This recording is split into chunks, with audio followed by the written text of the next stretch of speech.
What's up, cool people? I'm Matt Conroy, and getting back into the Bible with Genesis chapter 5 now.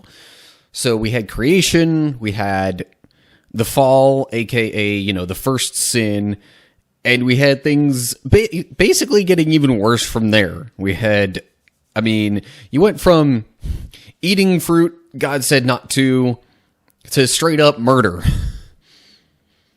And actually, twice within chapter 4, we had murder. But anyway, so chapter 5 is going to start off with a bunch of genealogy stuff, which also means a lot of names. I apologize for any mispronunciations or whatever. I'm no expert at this. But anyway, so yeah, chapter 5 starts with the descendants of Adam. Remember, just before this, it was talking about the birth of Seth. So, even though Cain was separated from his immediate family, they still had another son, and thus were able to still kind of keep passing things on, for lack of a better way to put it. But anyway, chapter 5, verse 1. This is the written account of the descendants of Adam. When God created human beings, he made them to be like himself.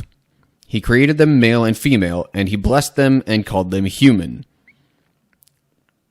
Just realized that was the first time, I think, that the word human was used in here. But anyway. When Adam was 130 years old, he became the father of a son who was just like him, in his very image. He named his son Seth. After the birth of Seth, Adam lived another 800 years, and he had other sons and daughters. Adam lived 930 years, and then he died. So, he was 130 before giving birth, before becoming father to Seth. So, that still doesn't quite answer, per se, how long they were in the garden, but I guess that means it was inherently less than 130 years. So, still, we don't really know what the time difference was there. I really would like to have an idea at some point, if possible, but we never really do. At like how long Adam and Eve were in the garden before they sinned, so we could have some sort of idea of, whether or not they were really of an age to know better, so to speak. But I think that kind of defeats the point. I think the real point is they should have known better because God told them not to. So, yeah, anyway. Carrying on, verse 6. When Seth was 105 years old, he became the father of Enosh. After the birth of Enosh, Seth lived another 807 years, and he had other sons and daughters. Seth lived 912 years, and then he died. So, as I mentioned last week, I think, or sometime through this, people lived really, really long in the early days. Adam was 930 years old. Seth was 912. So yeah, and it just skips over the whole had other sons and daughters, probably because it's focusing on a particular lineage here, which, again, as I know I mentioned this last week, because it's focused on a particular lineage, it often, brushes over or sometimes possibly even outright leaves out some details of what was going on with other people in the world at the time. So anyway, when Enosh was 90 years old, he became the father of Kenan, or Kenan, maybe? I don't know.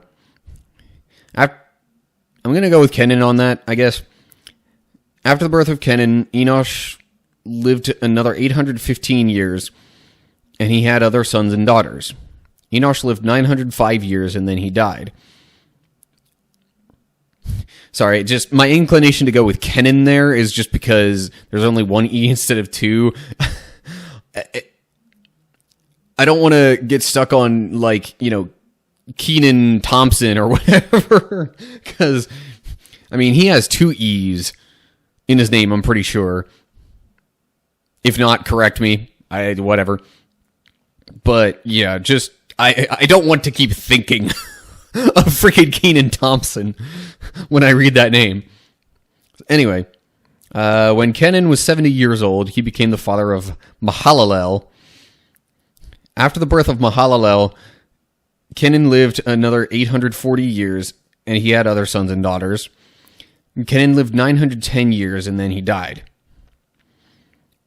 So, I'm noticing, like, the age of when they had their first son, it seems to be getting less and less. But a quick glance down the page, and that is, it doesn't necessarily hold true all the time. So anyway, verse 15, when Mahalalel was 65 years old, he became the father of Jared. After the birth of Jared, Mahalalel lived another 830 years, and he had other sons and daughters. Mahalalel lived 895 years, and then he died. So I'm trying to see if it gave any, sometimes it'll give name meanings. It doesn't seem to do that for all the names in here, which I kind of wish it would, but whatever. I just know a lot of the names that end in, like, L, or involve L in general, were, saying something about God or related to God or whatever. But anyway, 18, right.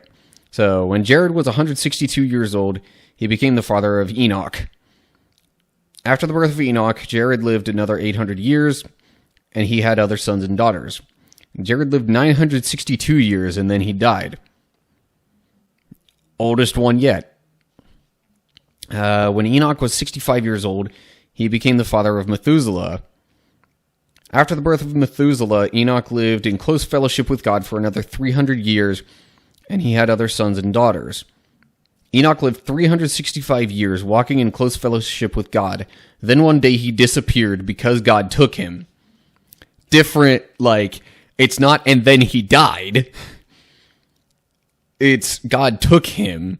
So the idea, I suppose, is that Enoch was still alive, and God, I guess, was just like, okay, your time on earth is done. You have lived well. You get to enjoy heaven extra early, I guess, because only 365 years on earth, as opposed to all the others being like 900. So, yeah, that the first instance of a, like, non-death, one of, I think, only two in the entire Bible. I mean, 3 if you count Jesus, but anyway, so when Methuselah was 187 years old, he became the father of Lamech. After the birth of Lamech, Methuselah lived another 782 years, and he had other sons and daughters. Methuselah lived 969 years, and then he died. Okay, so now he's the oldest one yet. Also, Lamech, I don't think that's... No, that can't be the same Lamech as the one that was, a descendant of Cain's, because it was so many other generations later.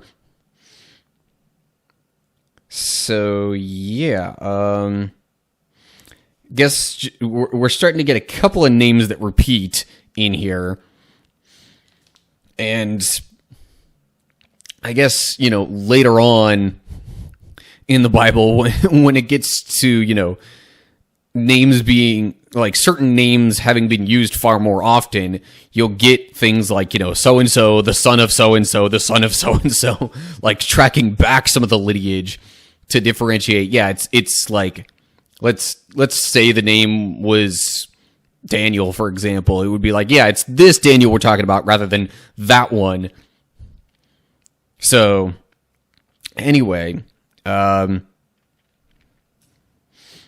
yeah, so I think, Enoch and Lamech are names that we've seen for two different people each already. But anyway, so Methuselah, 969 years. And then his son Lamech. When Lamech was 182 years old, he became the father of a son. Lamech named his son Noah, for he said, "May he bring us relief from our work and the painful labor of farming this ground that the Lord has cursed." After the birth of Noah, Lamech lived another 595 years, and he had other sons and daughters. Lamech lived 777 years, and then he died. After Noah was 500 years old, he became the father of Shem, Ham, and Japheth. Which, I doubt it was all three of them in the same year. I mean, it could have been triplets, I guess, but I don't know. Anyway, so that's actually it for the chapter already. I'm trying to see what the note was regarding Noah's name. Noah sounds like a Hebrew term that can mean relief or comfort. Okay, so I guess rather than may he bring us relief in that sentence, you could substitute the word comfort. So, yeah, again, lots of genealogy stuff. I'm trying to, hold on, let me backtrack, because there are certain times, if I recall correctly, within the Bible where, like, there's almost symmetry or recurring themes of certain numbers of generations passing before particular, like, landmark moments within the history of God's people. So we had Adam, Seth, Enosh, Kenan, Mahalalel, Jared, Enoch, Methuselah, Lamech, and Noah. So that's 10 generations. I seem to recall 12 being a significant number, although maybe once we get 2 generations after Noah, that'll be... Anyway. Well, the next generation after Noah's sons would be the 12th. And...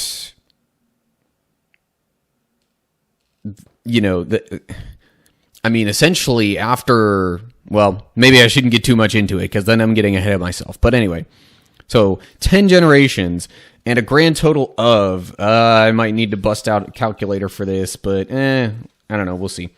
So we've got 1,056 before Noah's born, and then it mentions him being 500 years old. So...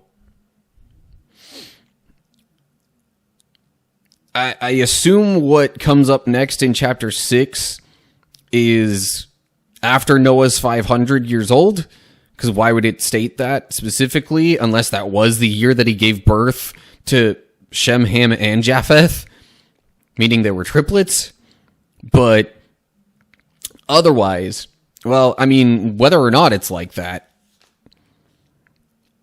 you could kind of assume that whatever happens next in chapter 6 potentially ends up being like approximately 1,500 years. Again, going by these numbers, approximately 1,550 years after the creation of people, at the very least. I mean... if you take a literal interpretation of Genesis 1, that means basically 1,500 years after the creation of Earth. So a lot of time has passed, and not much has been said about what's happened, to be frank.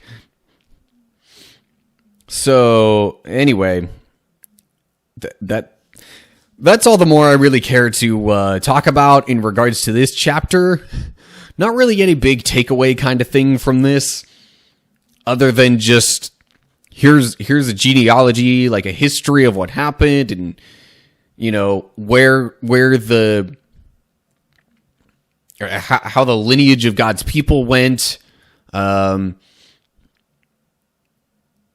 how long that took, I guess. But in any case, there's really not much else to say. We're going to get some chapters like this where there really isn't too much to talk about. So, I guess that'll do it for now. As always, like, share, subscribe, click the bell. You know what to do, and if you don't, just look down in the description for all the info you need. Other than that, I'd just say leave comments down below with any thoughts that you have regarding this chapter, or any of the preceding chapters and particular connections. Just whatever thoughts you have that aren't getting too far ahead. Well, I mean, look, are you really gonna spoil a, nearly 2,000-year-old book? I think it's safe to say we've passed the statute of limitations on spoilers here. So, whatever thoughts that you have that are at all relevant, leave them down below. Maybe some of y'all want to, link stuff from the New Testament to this more directly, because that's something I really would like to get into, especially once I am into reading the New Testament this time around, is to, be able to kind of go back and link things that, are direct quotations from the Old Testament, or just certain things like that,